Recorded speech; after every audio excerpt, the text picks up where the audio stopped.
दोस्तों, स्वागत है आप सभी का। और आपकी एसएससी जीडी की डेली प्रैक्टिस क्लास चल रही है, जिसमें मैं आपको चैप्टर वाइज सारी क्लासें कंप्लीट हो रही हैं। ठीक है, जो भी नया है चैनल को सब्सक्राइब कर दीजिएगा, बेल आइकन प्रेस कर दीजिएगा। और अगर हमसे जुड़ना चाहते हैं तो आप इस नंबर पर व्हाट्सअप कर दीजिएगा 9753749986 पर आप मैसेज करके हमसे जुड़ सकते हैं। और आप एसएससी जीडी लिख देना। ठीक है, इस नंबर पर व्हाट्सअप कर देना और लिख देना एसएससी जीडी। आपके चैप्टर वाइज क्लास चल रही हैं, जिसमें मैंने आपका टाइप नंबर 2 में 30 क्वेश्चन करवा दिए थे। टाइप फर्स्ट में 60 क्वेश्चन कंप्लीट हो चुके हैं, टाइप 2 में 30 क्वेश्चन हो चुके हैं। आज हम करेंगे इससे आगे वाला क्वेश्चन।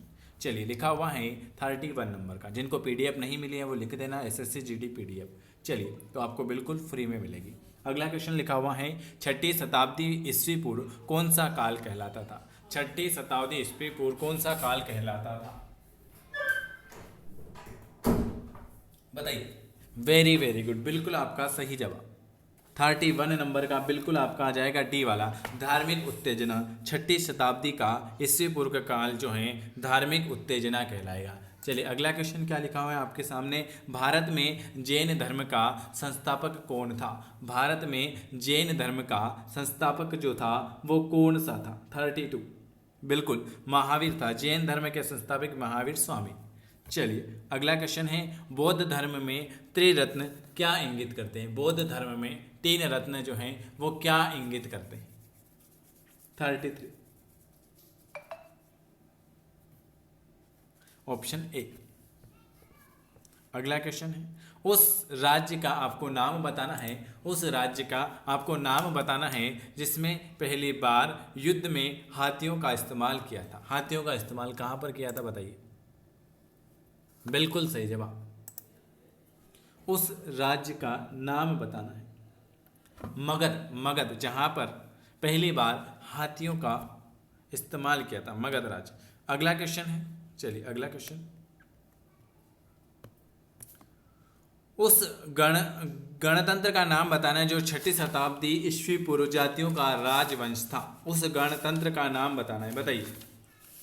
35 नंबर का क्वेश्चन, बिल्कुल वज्जी। वज्जी। चलिए, अगला क्वेश्चन क्या लिखा हुआ है आपके सामने। अगला क्वेश्चन है जैनियों के द्वारा अपने पवित्र ग्रंथों के लिए सामूहिक रूप से किस शब्द का प्रयोग किया जाता है। जैनियों द्वारा अपने पवित्र ग्रंथों के लिए सामूहिक रूप से किस शब्द का प्रयोग किया जाता है। बिल्कुल 36 नंबर का बिल्कुल आपका आ चुका है दूसरा, अंग का। निम्नलिखित में से किस मुद्रा में गौतम बुद्ध ने सारनाथ में अपना पहला उपदेश दिया था। निम्न में से किस मुद्रा में गौतम बुद्ध ने सारनाथ में अपना पहला उपदेश दिया था। धर्मचक्र मुद्रा। धर्मचक्र मुद्रा।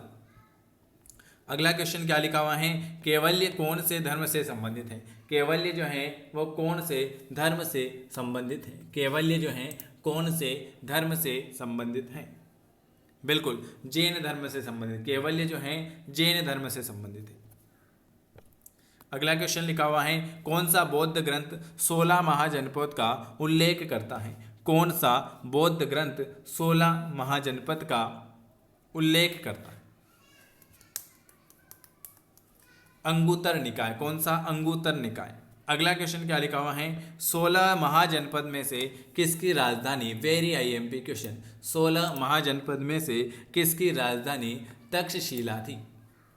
16 जनपद में से किसकी राजधानी जो है वो तक्षशिला थी। 40 नंबर का गांधार। कौन सी, गांधार हो जाएगी। ऑप्शन आपका डी वाला आ जाएगा। चलिए, स्फुट शब्द गौतम बुद्ध के जीवन की निम्न में से किस घटना से संबंधित है। स्तूप शब्द।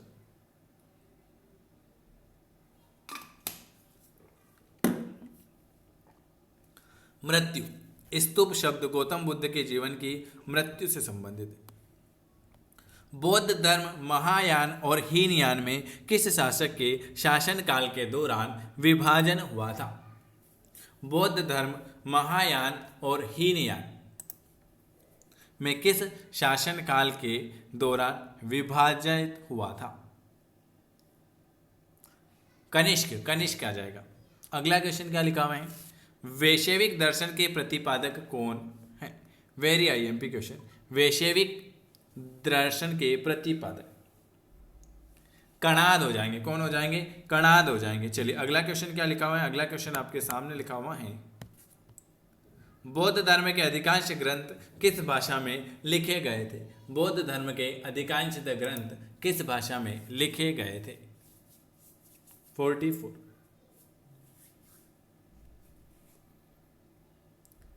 पाली भाषा में। बौद्ध धर्म के अधिकांश ग्रंथ जो पाली भाषा में लिखे गए थे। किन्हें एशिया का प्रकाश भी कहा जाता है? एशिया का प्रकाश किसे कहा जाता है? 45। गौतम बुद्ध को एशिया का प्रकाश कहा जाता है। महावीर का जन्म कहाँ हुआ? महावीर का जन्म कहाँ पर हुआ था? तो ये क्वेश्चन वेरी आई कुंड गांव में हुआ था। महावीर का जन्म कहाँ हुआ था? कुंड गांव। अगला, बौद्ध साहित्य किस भाषा में लिखी गई थी? बौद्ध साहित्य किस भाषा में लिखी गई थी? 47 नंबर का क्वेश्चन। पाली भाषा में लिखी गई थी। कौन सा स्थान गौतम बुद्ध से संबंध नहीं है? 48 नंबर का। पावापुरी। कौन सा स्थान गौतम बुद्ध से संबंधित नहीं है? तो पावापुरी आ जाएगा। अगला क्वेश्चन, जैन धर्म का सबसे महत्वपूर्ण आधारभूत सिद्धांत का नाम बताओ। जैन धर्म का सबसे महत्वपूर्ण आधारभूत सिद्धांत कौन सा है? अहिंसा हो जाएगी। कौन सा हो जाएगी? अहिंसा हो जाएगी। ऑप्शन आपका बी वाला आ जाएगा। बुद्ध का जन्म रिक्त स्थान में हुआ था। बुद्ध का जन्म कहां पर हुआ था? बुद्ध का जन्म 50 नंबर। लुम्बिनी। बुद्ध का जन्म जो हुआ था लुम्बिनी में हुआ था। और महावीर जी का जन्म कुंडग्राम में। ठीक है, चलिए अगला, बुद्ध का जन्म लुम्बिनी। महर्षि गौतम का संबंध किस भारतीय दर्शन से है? महर्षि गौतम का संबंध जो हो जाएगा न्याय से संबंधित हो जाएगा। न्याय से संबंधित।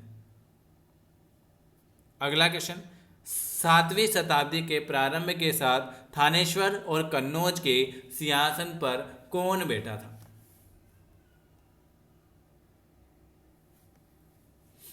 सातवीं शताब्दी के प्रारंभ के साथ थानेश्वर और कन्नौज के सिंहासन पर कौन बैठा? हर्षवर्धन बैठे थे। कौन बैठे थे? हर्षवर्धन। ये आज मैंने आपको 25 क्वेश्चन करवाए हैं। अगर आपको वीडियो पसंद आता है तो आपको लाइक करना है, शेयर करना है, सब्सक्राइब करना है। और अगर हमसे जुड़ना चाहते हैं डेली की फ्री क्लास के लिए तो आप इस नंबर पर व्हाट्सअप कर देना 9753749986। आप और चैनल को ज़रूर सब्सक्राइब कर लीजिएगा। आपको डेली क्लास मिल रही है हिंदी जीके की सारी और क्लास आपको मिलती रहेगी। वीडियो देखने के लिए आप सभी का धन्यवाद।